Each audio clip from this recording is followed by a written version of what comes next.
Hello, everyone. My name is Meena Ramchandani. I'm an infectious disease physician at the University of Washington in Seattle. This podcast is dedicated to an STI review for healthcare professionals who are interested in remaining up to date on the diagnosis, management, and prevention of STIs. We are very excited to welcome Dr. Helen Stankiewicz-Carita to discuss clinical updates in HPV.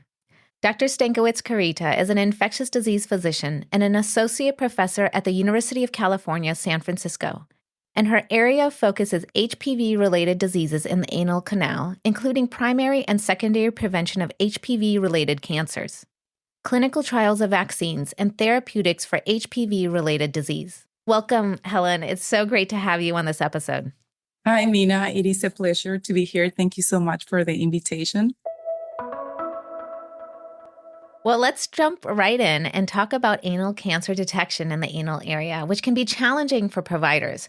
So the first question I have is, why do we screen for cancer in the anal area? That is a great question. So screening for cancer in the anal area is quite important, especially in a few group of people who are considered at high risk for developing cancer or high risk populations. And let me break down the rationale a little bit. First, we don't have clinical trials that show the value of screening for anal cancer or for screening for precancerous lesions. So the rationale relies on some similarities that we have or we see in the anal canal with the cervix. First of all, the anatomy. So then anatomically, the anal area or canal in the cervix are very similar, particularly in areas where the cells are more susceptible to HPV infection. Second, the screening cytology for the cervix has been successful in reducing cervical cancer rates. And third, treating those precancerous lesions in the cervix show that reduce the rate of progression to invasive cancer. And we most recently have these similar data also in the anal canal. So these similarities has led experts to believe that similar screening methods could be equally beneficial for detecting and preventing anal cancer. So similar anatomy, same virus, can we use the same methods and apply that for anal cancer screening?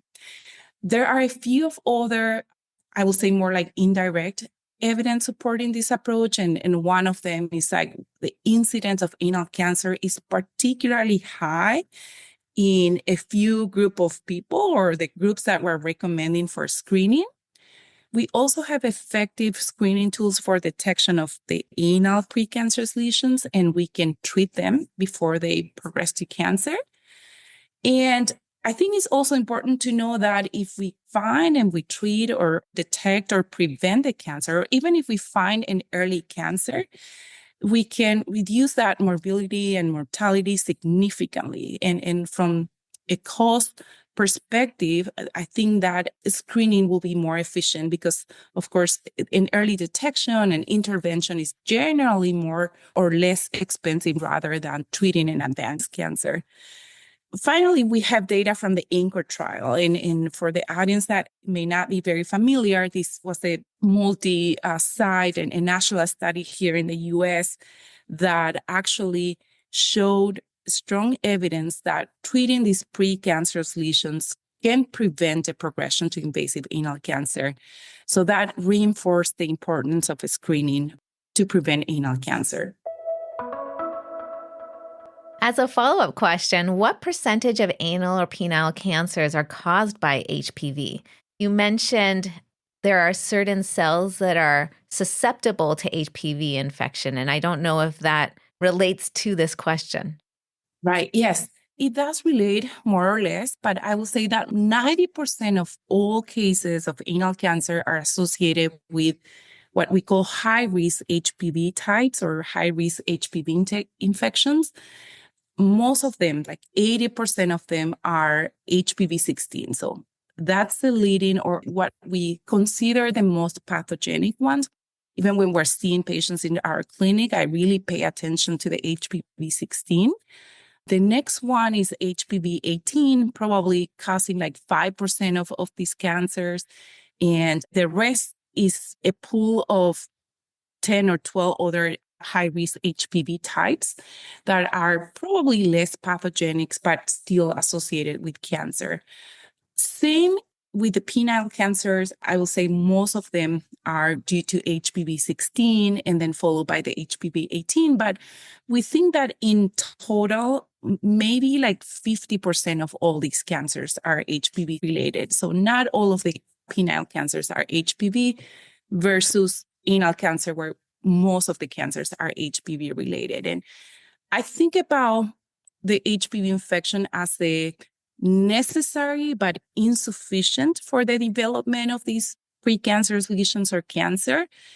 And I tell patients it's insufficient because the infection is so common. Like we all get exposed at some point in our lifetime, but the cancer itself is rare, especially in the general population. So there are other factors that will contribute to the anal cancer progression or development. So in that sense, I try to also reassure my patients that, yes, this is a common infection, but the cancer itself is relatively rare.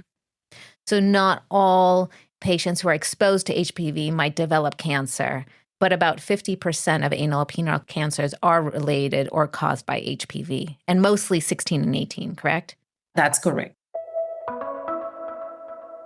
How does HPV cause anal dysplasia or precancerous lesions? That's a great question. As providers, clinicians, it's important to know so we can also explain to our patients and provide some education and counseling around that. But HPV is a virus that spread through skin-to-skin contact. And if you think about the area where the HPV infect in the anal canal specifically is the perianal area and about an inch or so from the anal opening. So it's not a lot of tissue, but the skin or that tissue is in squamous epithelium tissue, or I tell patients this thick layer of cells that is actually protecting us against infections and viruses, etc. But the HPV infects the bottom layer of that thick epithelium. They are also known as the basal stem cell layer. And these are the layers that are dividing and producing the new layers that form the skin, the epithelium. So again, if the skin is intact, if we won't have the infection even if we were exposed, but the HPV can gain access to that basal layer through microabrasion of the skin or the mucosa, can be through intercourse, scratching, toys. It can be anything. It can be, again, minor microabrasions. And once the infection is established there, the HPV is kind of like maintaining the cells. I tell the patients they take over some of the machinery of the cells and start dividing and growth and driving some cell division. And as those cells are maturing and reaching the top of the layer of that squamous epithelium, they slough off and they release these infectious HPV virions that are ready to initiate the next round of infection. So can you describe the main test clinicians should be using to screen for cancer in the anal area? Let's say if a patient comes in and wants to be screened or should be screened, what are the main tests clinicians use? So we have different tests, and I usually tell patients or the clinicians who are listening is like the tests that we use for cervical cancer screening. So we tweak and made some modifications or adaptations for the anal canal, but they are essentially the same. And the screening itself is kind of like model from the cervical cancer screening. So we have the anal cytology, or also known as a pap test, and some molecular diagnostic like the HPV DNA testing and the high resolution anoscopy, which is again similar to the colposcopy exam in the cervix. I will start with the anal pap, which is basically we insert a swab, a polyester fiber swab that is just wet with water, with tap water, and we try to collect some cells that are on the top of that thick epithelium that are about to slough off or lose in a sense. So try to collect as much as those cells, and we take the swab and shake that in a thin prep, the liquid cytology media, And we send that to the lab or the pathology lab for an evaluation. So they will actually collect the few cells that we try to obtain with the swab and look under the microscope and then determine whether or not the cells are infected with HPV. With that same thin prep or liquid cytology sample that we use for the cytology, we send the leftover to the molecular diagnostic lab for HPV DNA detection.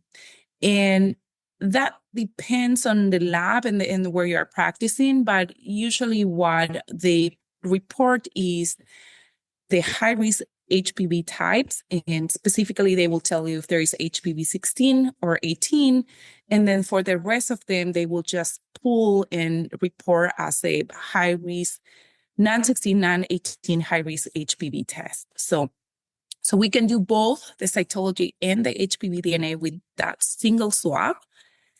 And the third tool that we use for screening is the high-resolution anoscopy. And this is an exam that we can do, or we do it routinely in the office using a colposcope that will provide some light and magnification. And we use other tools like vinegar or acetic acid in a strong iodine solution, also called Lugol solution. And these three elements, the vinegar, the iodine, and just looking with the high magnification and light will help me see if there are any changes on the perianal area or the anal canal that could be associated with an HPV infection. And after you train for many exams and probably even like still, many years, you can get very familiar to and identify those lesions by looking, again, using these tools.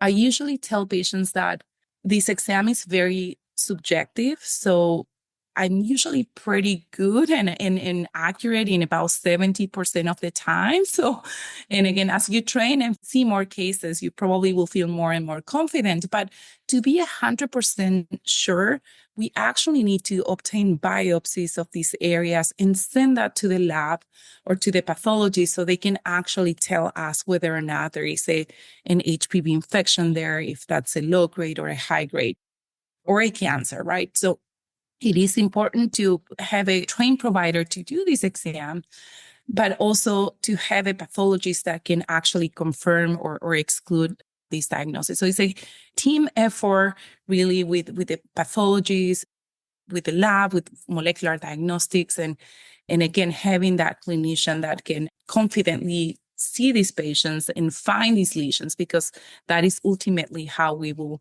prevent the anal cancer. I also want to mention one more tool, and I can call it a tool, is the digital anal rectal exam. Technically, I don't think about that for screening of the precancerous lesions because they are typically not palpable. So they are flat, and if you don't use your vinegar or your light and your magnification, you won't see them.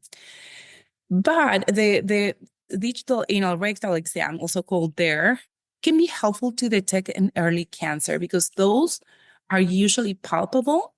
And again, you could be detecting an early cancer that, again, will have a better outcome compared to something that is more advanced and symptomatic. So patients without symptoms can still have an abnormal there. And that's an important tool that, again, unless you don't have a finger, you don't have an excuse to do it, right? So it's an easy way. You can do it in all your patients. And again, it should be easy to do it in the clinic. And it just take a few minutes to make it done. Thank you. That was a great overview. And so it seems like the DARE could be easily done in a lot of different clinics, while high resolution endoscopy is really better done at a center that has the experience and the practice history of having done it before. That is true and unfortunate in a ways, because then we think about the access and equity for having our patients seeing these more specialized providers doing these exams. But I think at the minimum, they all should have these basic exams. And we can maybe talk a little bit in a moment about how can we make a priority of who should be referred to a clinic with high resolution endoscopy. And that's really helpful. So from a practical standpoint, let's talk about a patient. A 34-year-old male who has sex with men, 2 partners in the last 6 months, and he's HIV negative. He has no symptoms, and he's asking for full STI screening. How would you counsel him about HPV, and would you screen him for anal dysplasia or anal cancer? That's a really relevant and very common scenario.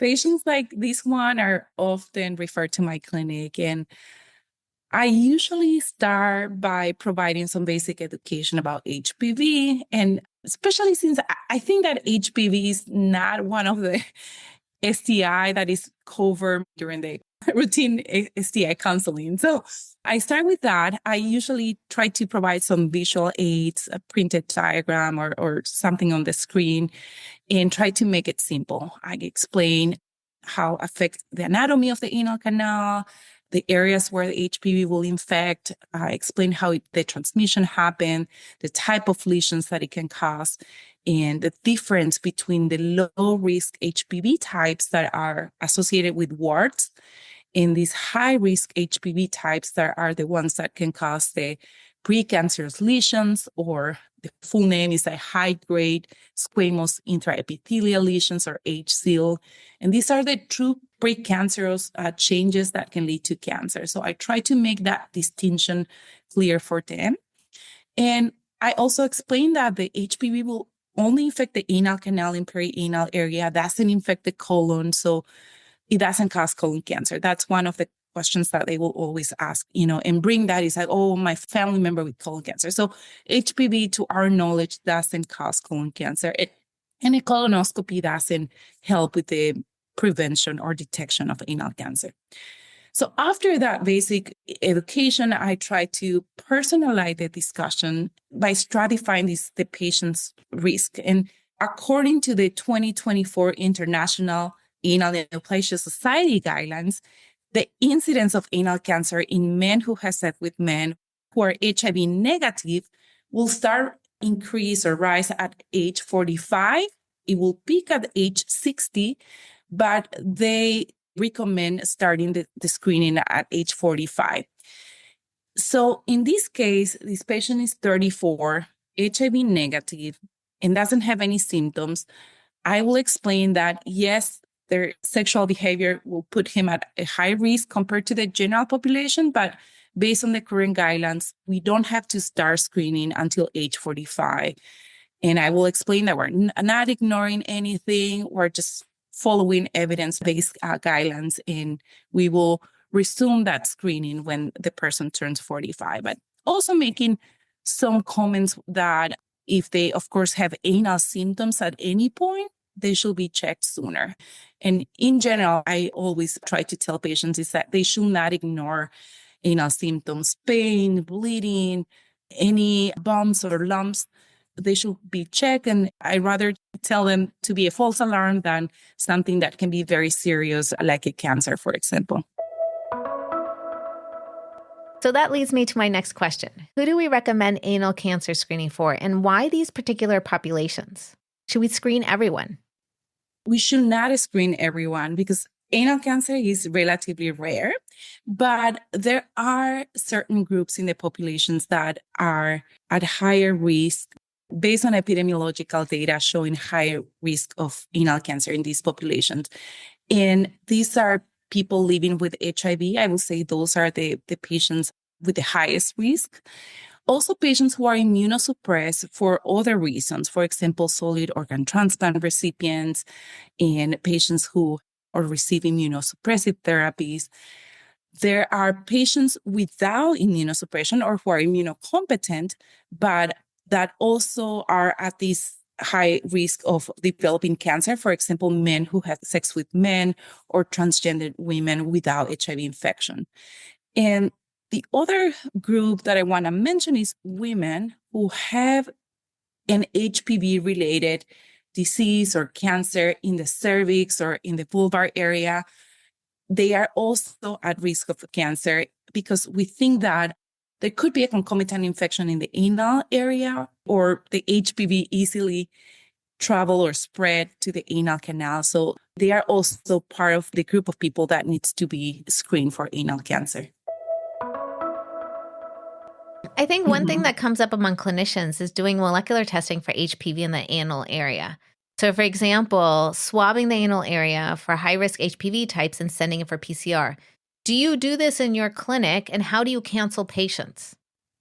In my clinic, yes, we use that because it just gives me an extra layer of information, particularly if we can tell whether or not there is an HPV 16 infection or one of the non 16, non 18 HPV detection. But I usually tell patients upfront that I won't be surprised if it's positive. So I give them the heads up. It will likely be positive, especially if I think about those in the group of people where HPV in the anal canal is very prevalent. For example, men who had sex with men, with or without HIV. So I tell them, it's like, I will collect the swab, I will send it for HPV DNA testing. It will likely be positive. It won't change, my clinical management that much, but again, will be just another layer of information. What about sexual health clinics in general? Wouldn't that be an easier way to screen for predisposition to anal cancer or precancerous lesions? Should all sexual health clinicians just swab the anal area for high risk HPV types in their patients?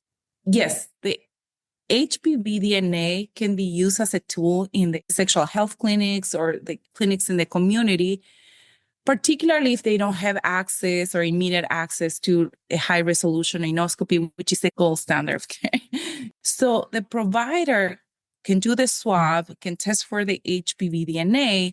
And if that HPV DNA is detected or abnormal, so they can follow the screening guidelines. And particularly if there is an HPV 16 infection, those are the patients that will likely or should be referred for high resolution endoscopy because they will be at highest risk of anal cancer. But again, paying attention to the age and these risk groups or risk stratification, we shouldn't be doing the swab in all of our patients. And sometimes I have like very young patients that they want to know, and I usually counsel that again, it's very likely that they will have a prevalent HPV infection, but because of their young age, the risk of anal cancer will be exceedingly low.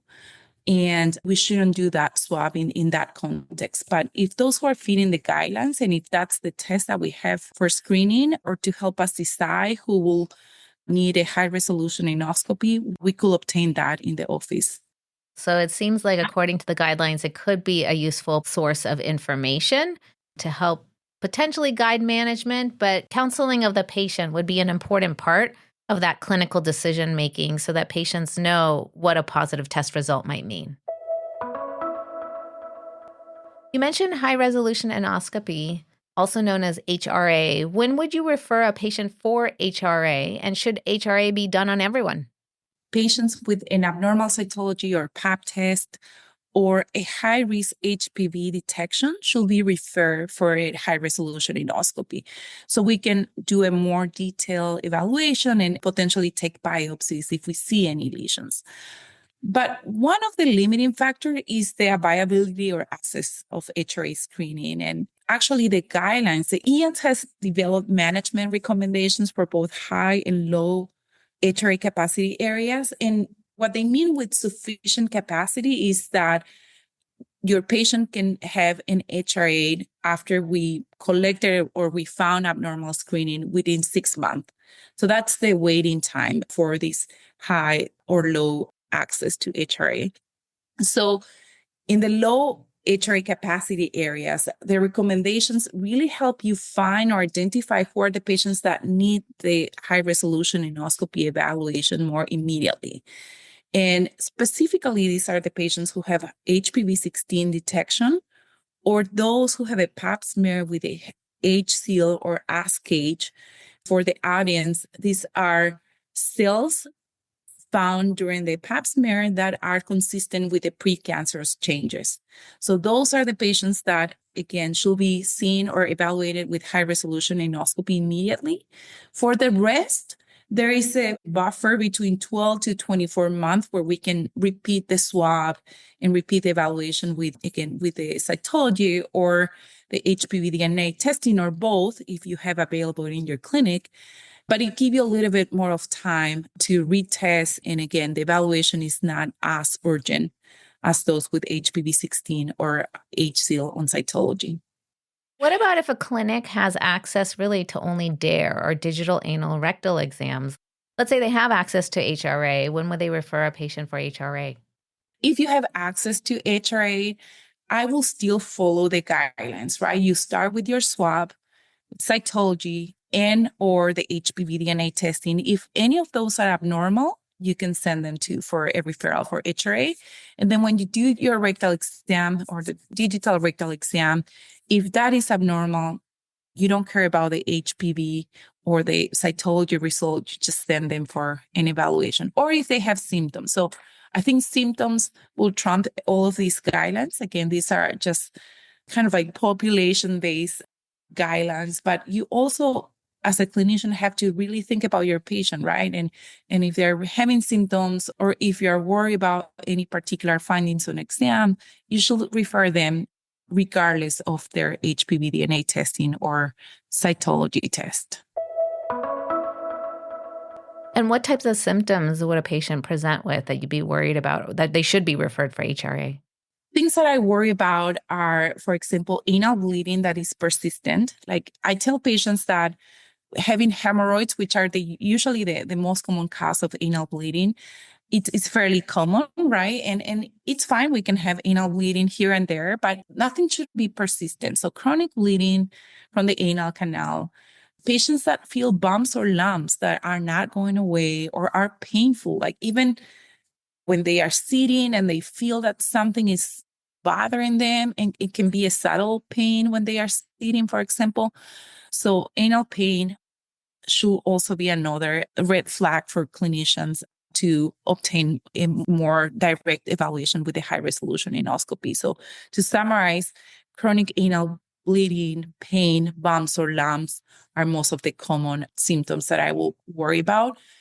And just to add another interesting layer, like the HPV infection itself is not really symptomatic. Again, HPV is a virus that will not cause symptoms. Like if you think about HSV, for example, where patients will usually tell you that they have an outbreak, unless we really look for HPV, patients will not have symptoms. And when they develop symptoms, it's actually quite late. It's a lot of the time they already have an established cancer or there is a concerning lesion when we look under high resolution endoscopy.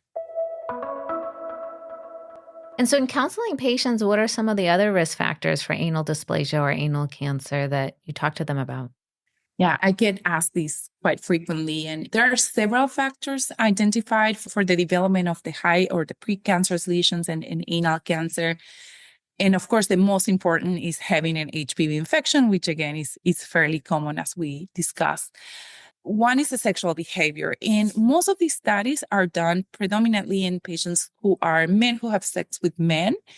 And we know that the number of sexual partners and a history of anal receptive intercourse is associated with high risk lesions in anal cancer. Now, in persons with cervix, also having a history of receptive anal sex will increase the risk of having anal HPV or anal cancer. But as I mentioned earlier, that having a history of HPV lesions or infection in the cervix, on the vulva, or in other anatomical sites will actually also increase their risk of having anal HPV or HPV lesions. And I want to point out this is something important. It can be a very sensitive point, particularly in women who report that they never have receptive anal sex. And this is actually a good number, percentage of patients that come to my clinic and tell me, it's like, I never had receptive anal sex, or maybe I had once like 30 years ago, and they are confused on how they ended up with an anal HPV lesion or even like an anal HPV cancer, right? And the truth is that HPV, again, can spread in ways that are indirectly related to sexual behavior. And this is important to mention, I think, as well when we consult patients. So, and the virus can spread from the cervix. And I usually tell those who have vaginal intercourse that usually the primary infection probably is in the cervix or in the vaginal area, and then it spread to the anal canal.